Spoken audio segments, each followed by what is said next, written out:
Soalan 9.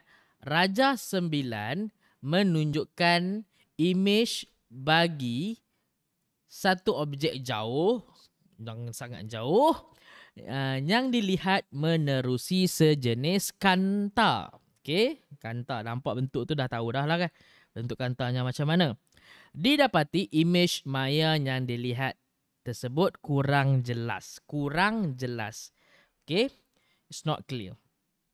Anda diberikan kanta A dan B dengan panjang fokus masing-masing 5 cm dan 10 cm. Okey, nyatakan. So, kalau kita dah bagi dua kanta A dan B ni, meaning you are going to create a telescope dengan ada dua kanta. Okey, so dah dapat idea lah nak buat apa. Nyatakan maksud imej maya. So, apa itu imej maya?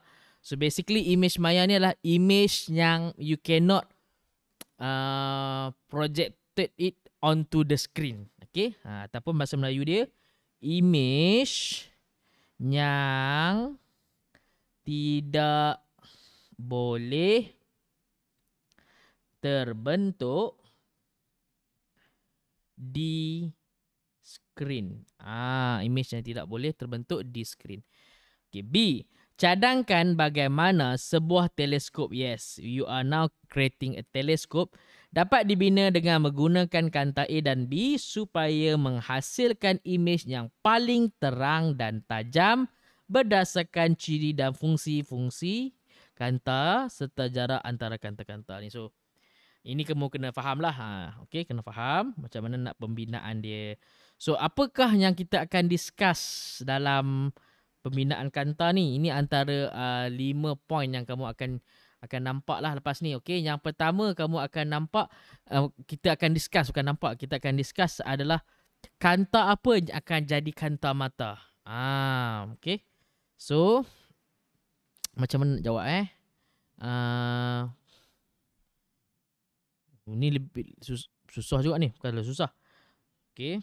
Kanta yang mempunyai panjang gelombang, panjang fokus paling panjang akan jadi kanta, kita punya kanta objek. Maksudnya dia duduk dengan objek. So, kanta B lah dalam kes ni sebab dia ada A berapa tadi? 5 cm. B 10 cm. So, kita akan jadikan kanta B sebagai kanta objek. Kedudukan ini dalam kategori kedudukan kanta-kanta. Kedudukan kanta-kanta. Okay. So, kanta B sebagai kanta objek, kanta A sebagai kanta mata. Okay, selepas kita bincang pasal kedudukan kanta ni, kita bincang tentang panjang fokus. Panjang fokus. So,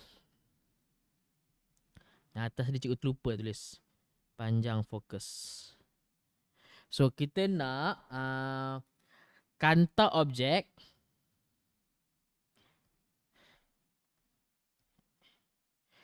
tu dekat mana? Sekejap cikgu lukis lah. Ni teleskop kamu bayangkan. Ada 2 cermin kat sini. Ni objek. Ni mata. So, yang dekat dengan mata, yang cikgu highlightkan dengan warna biru ni, kita sebut kanta mata. Yang dekat dengan objek, kita sebut sebagai kanta objek. Okay.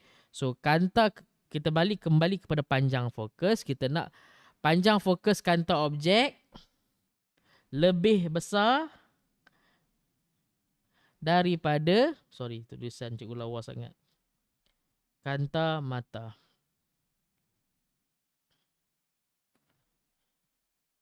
Sekejap tulisan pun lawa sangat. Kanta mata. Okey. So, ataupun FO lebih besar daripada FE. Diameter. Kita nak diameter kanta objek ni yang dekat dengan objek besar supaya lebih banyak cahaya yang boleh masuk. Itu antara poin yang kita nak boleh discuss.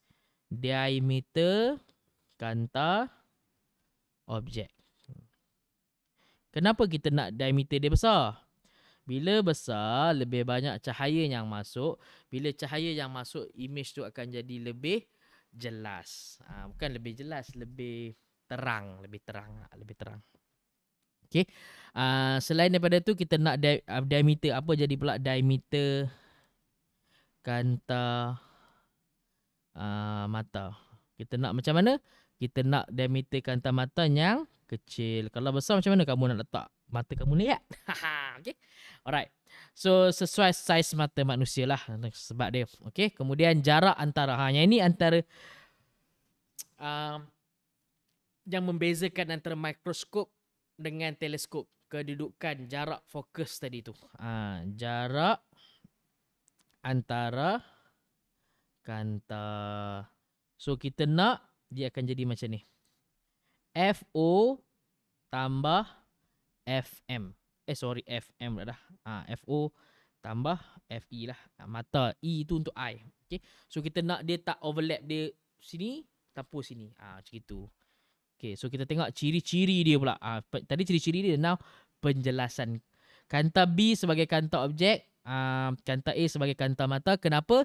Supaya berlakunya pembesaran di situ. Berlaku pembesaran image. Kenapalah susah nak tulis ni. Pembesaran image. Okey. Kemudian dia kata apa lagi? Panjang fokus. Kita nak kanta objek lebih besar daripada kanta mata. Kenapa kita nak macam tu? Supaya berlakunya magnification tu. Pembesaran image tinggi. So basically kamu boleh ulang balik lah. Tak ada masalah. As long as dia boleh menjelaskan benda yang sama. Okay. So kita tengok apa lagi? Next, diameter kanta objek. Kenapa kita nak dia besar? Senang. Lebih banyak cahaya masuk. So that bila lebih banyak cahaya masuk, image lebih terang. Okay. Lebih terang. Jelas lain. Terang. Okay. So seterusnya adalah diameter kanta mata. Kenapa kecil? Sesuai dengan saiz mata. Sesuai dengan saiz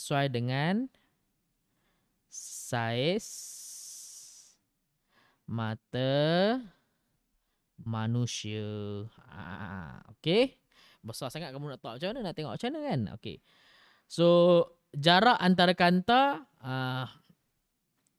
Kenapa kita naknya macam ni? Okay.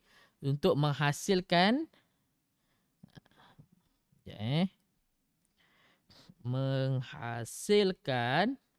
image yang tajam, sharp, ataupun image yang